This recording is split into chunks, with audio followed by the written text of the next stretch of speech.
being the period of slow growth with about a 9% increase per quarter. The second period they termed rapid growth, the 17% increase per quarter. And for the first 3 quarters of 2016, it's been stable. So as through the first quarter of 2017, Gilead estimates about 136,000 persons are currently taking Truvada for HIV PrEP in the U.S. So we start breaking down these data, first of all, by sex. So overall, you can see that in 2012, a little bit less than 6,000 people were on PrEP. That number started PrEP, and the number has increased to about 36,000 in 2016. In the beginning, overall, it was about 85% men, 52% women. If we break this data down by the previous 3 periods that Gilead had defined, during that slow growth period, 42% of the uptake were among women. That proportion has decreased over time, though. During that rapid growth period, 1% of women were uptaking PrEP. And during the stable period, the number is now down to 10%. So we look at the age of PrEP starts. So the average age for women is about 35 years of age, and that number has increased over time between 2012 and 2016. Among men, the average age was initially overall is 37 and has decreased slightly. So in the context of new HIV diagnosis, CDC estimates that 39,514 cases occurred in 2015, of which 22 of the cases, 20% of the cases were among persons aged under 25 years. But then you look at the PrEP start data, among women, that age group represents only 24% of PrEP starters and only 11% of the men. So this is kind of concerning given sort of disproportionate percentage of young PrEP users compared to who's becoming active.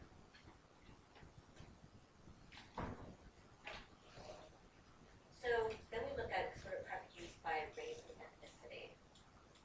If you look at compared PrEP uptake in terms of the general population distribution, you see that it's pretty proportionate, right? I mean, about 73% of PrEP uptake users are white, compared to about 62% of the population. But then, if you were to compare it with actually who's becoming infected with HIV, then you see where the disproportionate occurs, where 44% of new infections are among African Americans. This minority group only represents 10% of PrEP users. Similarly, 24% of new infections are occurring among Hispanics, and they represent only 13% of PrEP users. So that was sort of a brief overall summary of what's happening in the U.S. So now we kind of look more specifically at what's happening in San Francisco. So these are data that was just recently released last month by the Texas Department of Public Health. So this is sort of an overall view of the HIV epidemic in San Francisco, the data from 2006 to 2016. So as you can see, the number of people living with HIV is increasing over time, but most of that increase has to do with the decrease in mortality over the years. So that's the good news. The kind of mixed news is that we're still having new cases. Although you can see from this curve here, the number of new cases diagnosed has decreased dramatically over time, from 530 in 2006 down to the latest numbers of 223 estimated cases in 2016. That's quite a substantial decrease. But unfortunately, the decrease hasn't been equal progress across all race and ethnicities. So the majority of the decrease that you're seeing are among whites. So, before back in 2006, about 300 of the cases were among white individuals, and that has decreased substantially over time, down to about like 125 in 2016. But as you can see, for the other race and ethnic groups, like African Americans and Latinos, the progress has been substantially less. Their rates have decreased slightly, but they still, they have marked decrease that you see among white. So looking at sort of the characteristics of those newly diagnosed with HIV in 2016, we see here that whites still represent the majority, larger proportion of individuals, at 39%. In regards to transmission risk groups, gay and bisexual men represent 70% of the new cases. And if you add in gay and bisexual men who inject drugs, then this proportion increases to about 79%. Majority of cases are male, largely because of the gay and bisexual men contribution to this category. And the largest proportion of new cases are among the 30 to 39-year-olds. And majority of the new cases report being having stable housing. So this is a graphic showing the continuum of care, or HIV care, among newly diagnosed cases between 2012 and 2016. So we look at this first column here, new diagnosis. So for each year, this is your denominator. This is 100%. And so this doesn't account for people who are the undiagnosed cases, obviously, because then you can't really estimate sort of these numbers later on down the line. But in terms of the linkage to care within 1 month of diagnosis, this is probably a pretty aggressive kind of cutoff in terms of trying to get people linked to care quickly. And that's been sort of one of the initiatives in San Francisco is to try to get linkage to care immediately upon diagnosis. So if you use this as a parameter, it ranges between 77% in 2012 up to about 84% in 2016. And then there's this other next category is about being retained in care 3 to 9 months after the initial linkage, 1 month post-diagnosis. So you see already see a drop off here, right? It's anywhere between 15 to 20% between the initial linkage. And then this category here, for these percentages are based on this initial denominator here. So for example, in 2016, of the 261 cases were diagnosed, 229 or 77% obtained viral suppression within 12 months. So these, we're not at the 90 levels yet. So that shows that there is room for improvement. So part of the move to try to enhance the HIV care and diagnosis and treatment cascade in San Francisco led to the formation of a multi-sector consortium for getting to zero. And that operates under the principle of collective impact. And what that means is a commitment of groups from different sectors to a common agenda in order to solve a specific problem. In this case, that being how do you provide care for those who are living with HIV. So the components of this collective impact framework includes having a common agenda where all parties are moving forward towards the same goal, having common progress measures in order to get the true outcomes that are important, having mutually reinforcing activities where each expertise from different sectors is leveraged as part of the overall collaborative efforts, communication between the different sectors in order to allow a culture of collaboration, and also having a backbone organization that takes on the role of managing.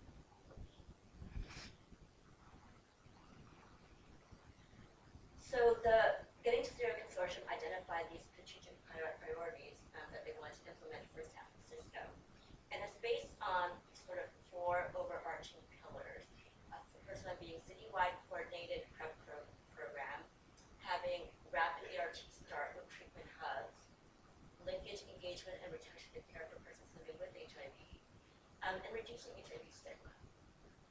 And whereas these serve as the pillars, what is underneath here is a foundation in order which these pillars stand on. These are the factors that will help accomplish each of these priorities. So they include health for persons who inject drugs, mental health, substance use, prevention, linkage to care and partner services, treatment as prevention, syringe access, health education and risk reduction, STD testing and treatment, prevention of positives, and HIV testing. So now let's talk a little bit about PrEP. So how many of you have heard about the diffusion of innovation theory by Rogers? Everyone's nodding. All right, great. So I don't have to go into huge explanation about what that framework entails. But basically, Rogers identified sort of categories in which people tend to adopt new innovations such as PrEP. So using this framework in the context of PrEP dissemination in San Francisco, or diffusion in San Francisco, there have been a number of papers written and publications presented, or presentations given, that have sort of more detail that describe these different stages. So I'm not going to go into them in detail, but so Al Liu has talked about the innovators in his paper in PLOS Med 2013. Grant has presented at CROI in 2015 about the early adopters. Stephanie Cohen and also members of the Episode 8 Foundation and Central for Public Health have also presented data on this early majority group. So, as Rogers talked about in his theory, the DOI has, there's different adopter stages, and in order to really be able to effectively address the needs of each stage of adopters, and also kind of help refine the key messages that will resonate with each stage, and we need to foster demand by these stages. So, for example, looking at the innovators here, their key question is like, is PrEP important? Is it new? So the key messaging to innovators would be, if it works, PrEP change the epidemic. For early adopters, they're likely to ask, how well does PrEP work? Does it work well? So the key messaging there would be PrEP works when it's used. For early majority, their question then becomes, well, who uses PrEP? And do I know people who use PrEP? So then the key message there is, that responsible and attractive people can use PrEP, and if they can benefit from it. The late majority will have a little bit more convincing. They want to know how easy it can be to use. So key messaging would would highlight sort of the ease of access, such as pharmacy and online providers. And then the last category, especially or non-affectionately referred to as laggards, their thinking is like, well, do I really have to use PrEP? So the messaging for them would be something along like, well, you don't have to use PrEP, but then you also don't have to get HIV if you use PrEP. So the sort of the overall message here is that the messaging needs to reflect sort of what's important to each of these types of adopters. So this data is a little bit older. It's about a year and a half old, but what it does is show that access to PrEP is pretty good in these large metropolitan areas in California, in San Francisco, Los Angeles, and San Diego. So all these plus signs reflect where PrEP can be accessed. And so specifically within the San Francisco Bay Area, there's a large diversity of PrEP providers with different locations where people go access PrEP. They include sexual health clinics, student health services, HIV and ID specialty clinics, general practitioners, pharmacies, and online home delivery. And that last category is something that Shana's going to talk a little more to you about in a little bit. So let's give some data from the San Francisco AIDS Foundation Magnets Sexual Health Services, which is one of the largest programs providing services to gay and bisexual men and lesbians in San Francisco. So the first PrEP client visited on November 16, 2014. And since then, over 2,200 clients have started on PrEP through January 2017.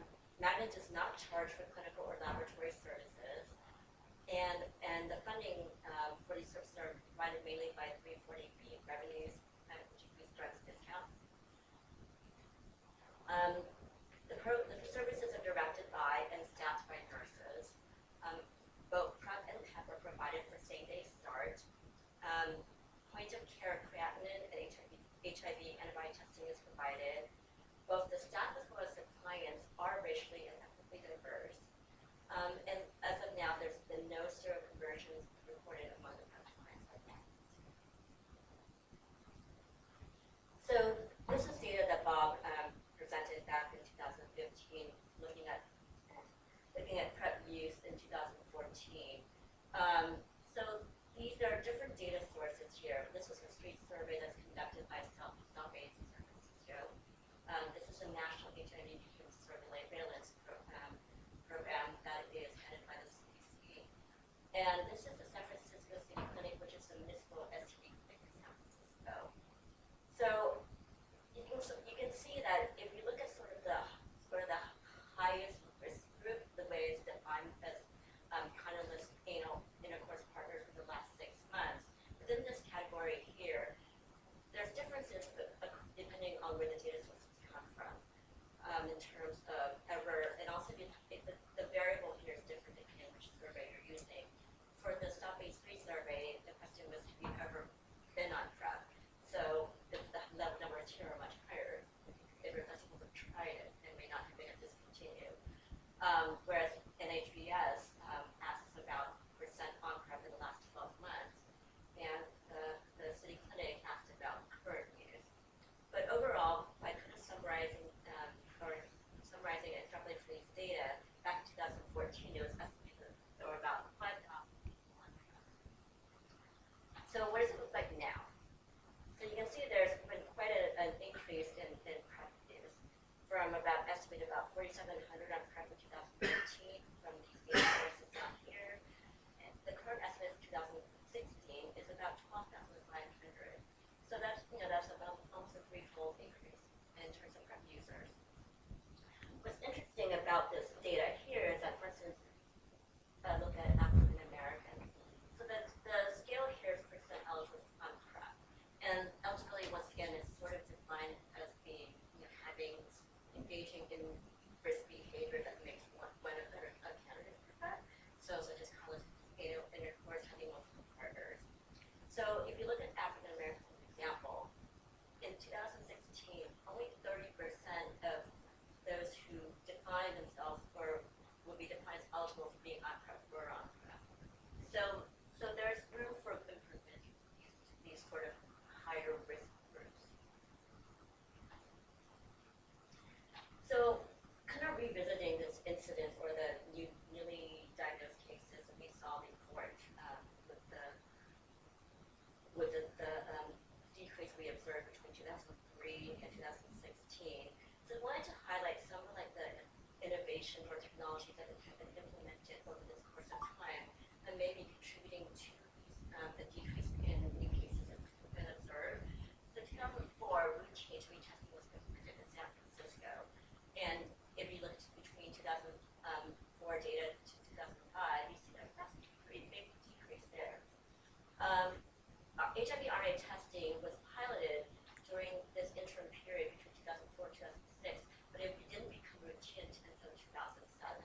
So RNA testing may have also contributed to the decrease during this time period.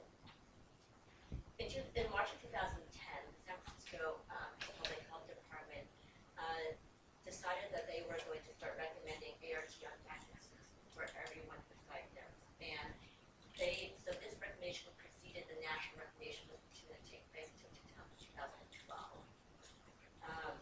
And so you see a little bit of a dip here as well, which may be due in part to the prevention strategy.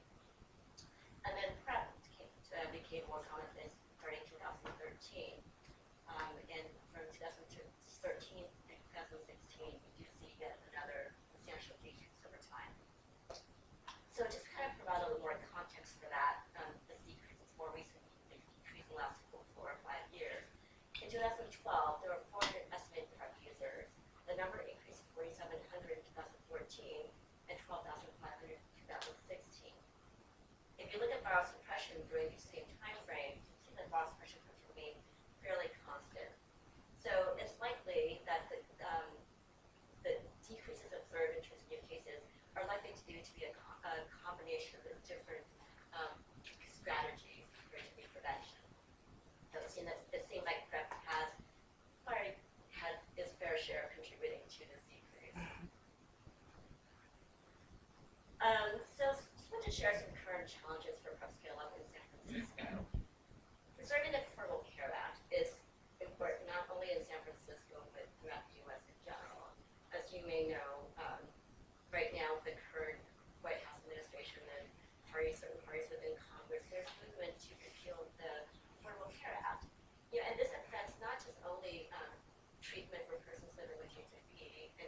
mentioned those other areas, it affects all healthcare in general, for any diseases, and even just for primary care, because it affects the ability of people without the means to be able to go see a physician for any reason. So this is a concerning time right now for those of us working in healthcare, and just for citizens in general in the U.S. We also need to still continue to measure and address disparities, as we see they still exist, despite efforts. And therefore, part of doing that is trying to overcome the disparities in PrEP uptake, and this comes through building trust and overcoming stigma among clinicians after and post-need.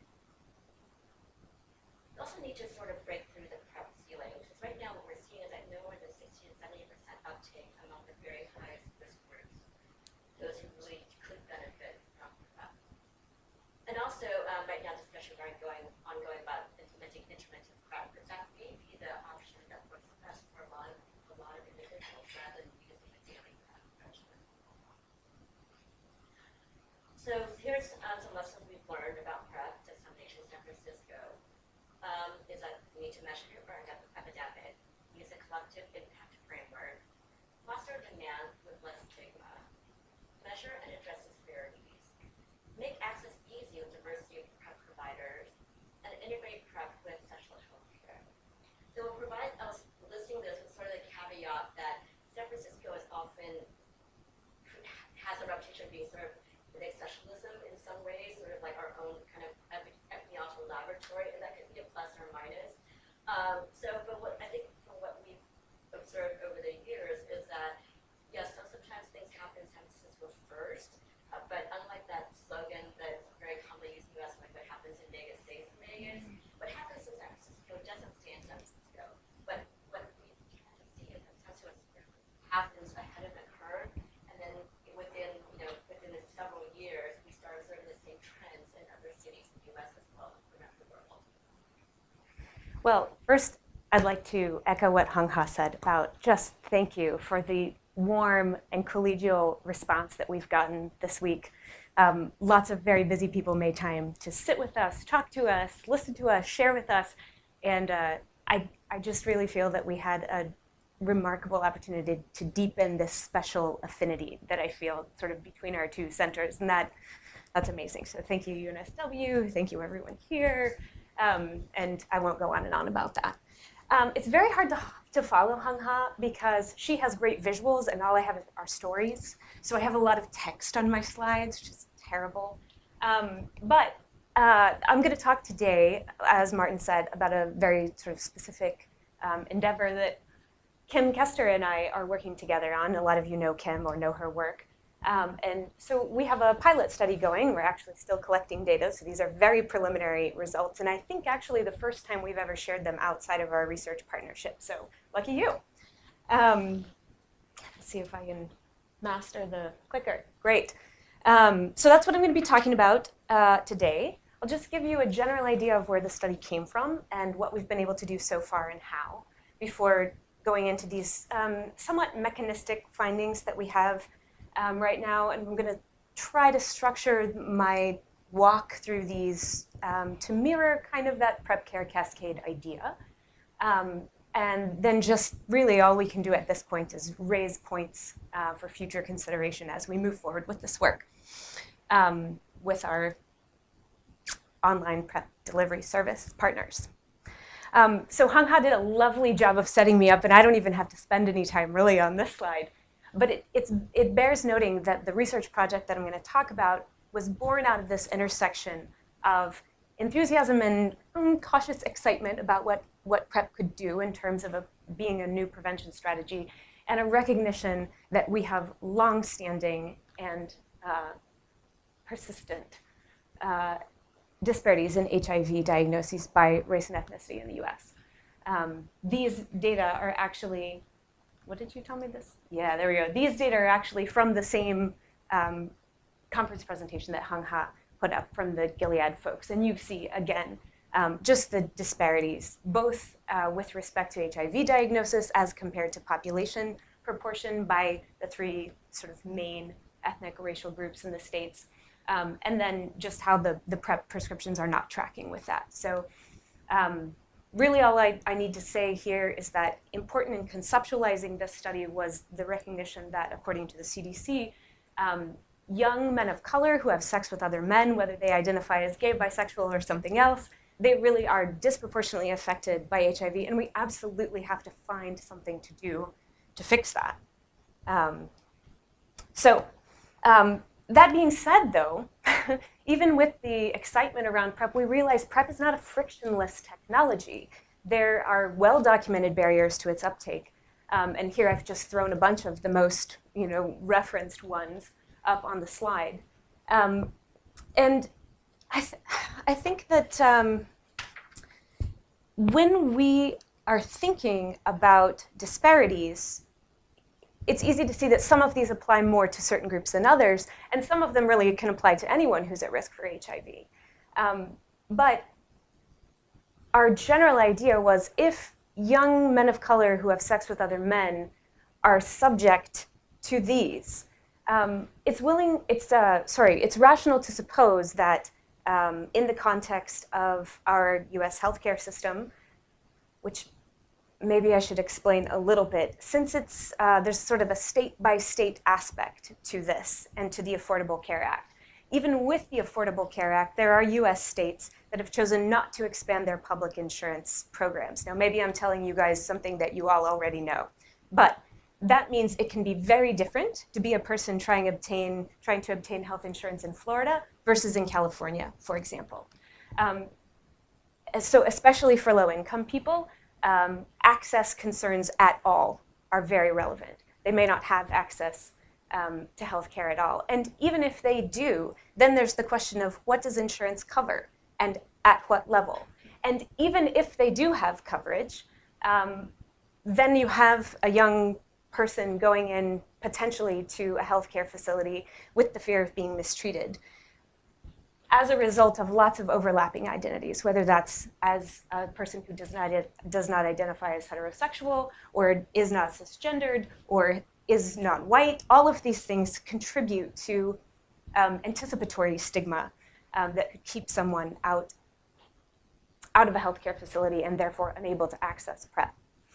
So we were thinking about all of this, and it goes without saying, although I will say it right now, these don't just apply to PrEP or to HIV. And I don't think anybody would call me a pessimist for saying this is somewhat of an intractable problem, right? We've had this for quite a long time. So here's the question that we came to that you might conceptualize as sort of underlying this whole project. How might we think differently about how to provide medical services and medical care? And if we could think outside of the box, what might happen?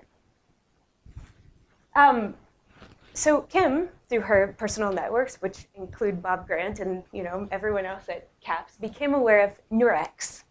And that's this San Francisco-based startup that offers web-based birth control and PrEP services.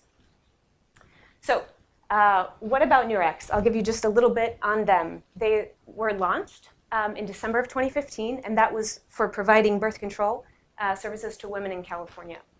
And PrEP was added in April of the following year. And it should be said, the vast majority of their clients are still birth control clients. But they now offer birth control and PrEP in 16 states, and they accept our public insurance, which we call Medicaid, in California, New York, Texas, and Illinois, which has been a massive undertaking on their part. So here's just, like I said, a little taste. This is the splash page for Nurex. Anybody who wants to go visit is invited to. And you'll see it's very birth control centric, right? But luckily, we have this suspiciously evocative little icon in the right corner, right? So if you are looking for PrEP and you were to click that, this is where you'd get to. And again, this is a splash page, and if you scroll down, there's lots of interactive stuff and information, which is pretty accessible.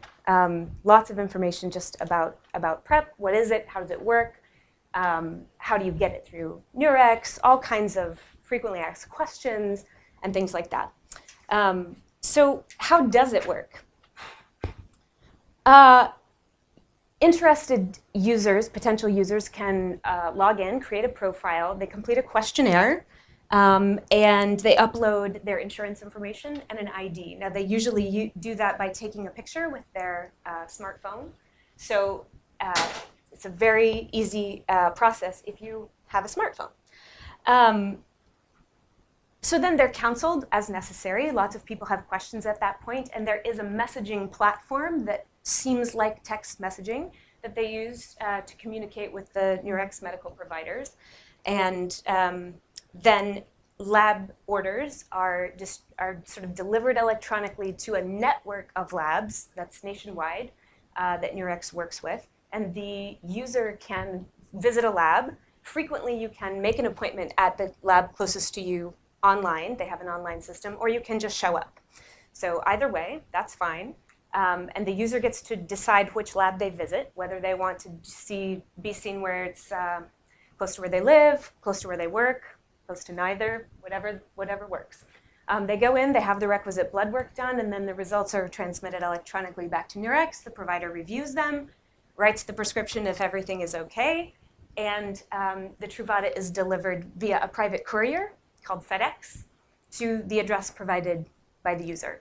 The client does have to be present and sign for the package, which you will hear about ad nauseum as I sort of get into more results about that. So this clearly, in terms of the barriers that I had up there before, helps us get around the unknowledgeable or unwilling provider barrier. Because no matter where you live, as long as you're in one of the states where Nurex is operating, you have access to a provider who, at least in theory, is willing to prescribe you PrEP. And we believed really we hypothesized that this approach was going to be attractive to people who are comfortable procuring services on the internet and people who desire some measure of anonymity with regard to the provision of sexual health services, i.e. young people probably would like this, is sort of what we were thinking. And we also thought that it would be possible for this delivery service to seek to enhance its appeal to populations that it might not be serving so well right now. So this is part of our partnership with Nurex, that we're really trying to help them figure this out.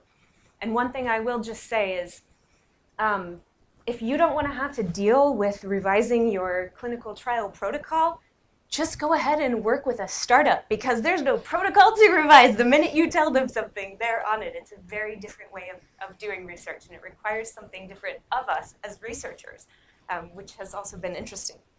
But, all right, so it's a mixed method study that was funded by our UCSF CFAR, and we are still going to be working on this through February of next year. So as I said, in progress. But these were the objectives. We wanted to understand what types of clients were attracted to these services.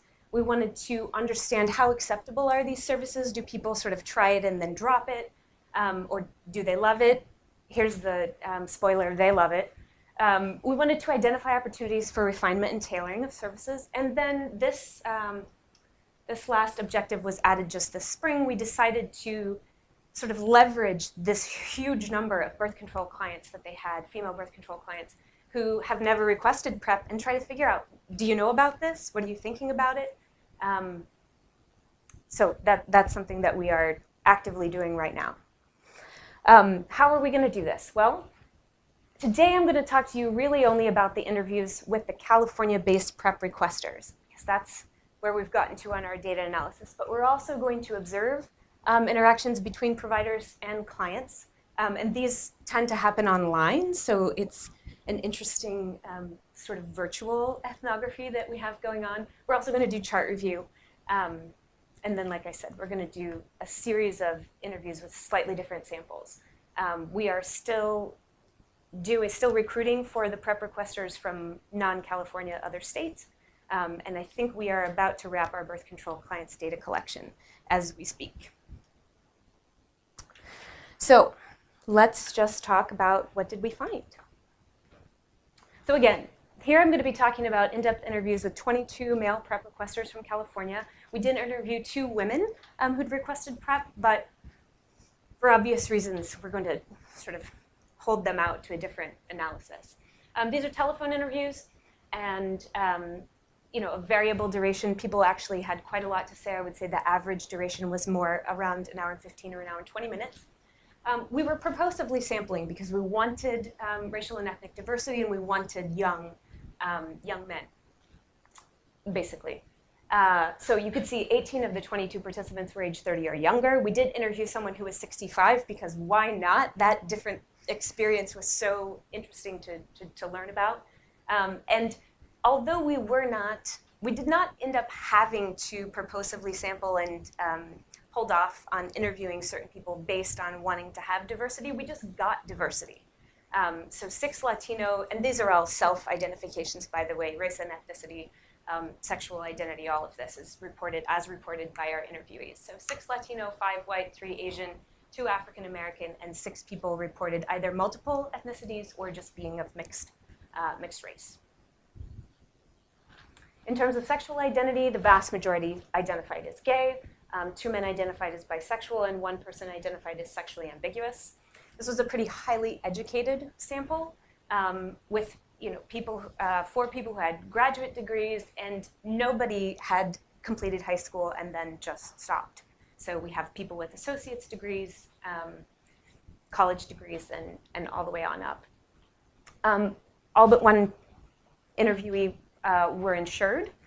But we found, surprisingly, that fairly equal proportions were on Medi-Cal or had obtained insurance through their employers or were still on their parents' insurance. And that's one really important thing that we won through the Affordable Care Act, is that up to 26 years old, you can stay on your parents' insurance. And we had a significant number of people who had that situation. So of the 22 people we talked to, 17 of them had obtained PrEP through Nurex. We tried, and we have still held off on a couple of interviews that we can do with folks who did not actually get PrEP through Nurex, because we understand their experiences might well be different. But so we did talk to some people who hadn't gone all the way through the process. And then there were 6 people who weren't using PrEP at all at the time of the interview, but most of them were. Okay, so we sort of, in terms of conceptualizing this as something like a cascade, we were interested in how do people get to Nurex, right? What precedes this? We heard lots of stories from clients who just didn't feel comfortable asking their primary care provider for PrEP, wondering and worrying, would the provider know about it? Was there going to be an interrogation about why? That wasn't a comfortable prospect for lots of people. Some people told stories of having been turned down by their primary care provider when they did ask for it. Sometimes this was a really crushing experience. Some providers said, I just don't know enough to prescribe this to you. And some of them were helpful in finding other venues, but some were not. One participant told a story of going to a Planned Parenthood and asking for PrEP, and the provider having to get down a binder that was still in shrink wrap about how to deal with prescribing PrEP, because he was literally the first person who had asked for it.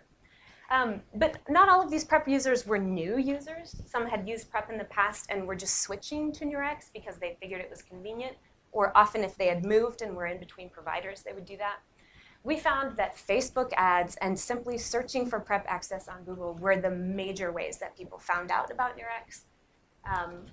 And even a random encounter with a Facebook ad seemed to be enough to push people into checking out Nurex if they had already been considering PrEP, which a lot of them had been sort of, should I, shouldn't I? So that was interesting. The initial reaction was almost always, is this a scam? Is this possible? So they usually did a little bit of online checking and finding reviews of the service or finding other news sources, for example, that mentioned Nurex were enough to sort of instill confidence there. But as you saw, the landing page is very birth control focused, and several users had said that confused them. And here you just have to sort of remember, who is it that we're talking to? We're talking to people who were able to navigate the site enough that they were able to create a profile. So of course, people who were never able to figure it out aren't in our sample. So it'd be important to find a way to talk to people about that as well. So once we've gotten people to where they know about Nurex, which does really seem to be a primary challenge, then we had people that weren't able to complete. So we talked to 5 people in that situation, and for 3 of them, it was just they had the wrong kind of insurance. Nurex could not accept that. But for the other 2, and this is where qualitative work is so interesting, we got the whole story. There is, I think, a discourse about PrEP and how expensive it is. And I think for this particular client, that discourse was very persuasive in a negative way. Because he had initiated the request and had even been told about the Gilead Patient Assistance Program by the Nurex folks and encouraged to apply for it. But he had to submit verification of his income, and he just dropped his request before he did that. So he said, they asked me about how much money I was making to see if I qualified, because I don't know if through them specifically or it's through the company that makes the pills, so there's a lot of sort of doubt here.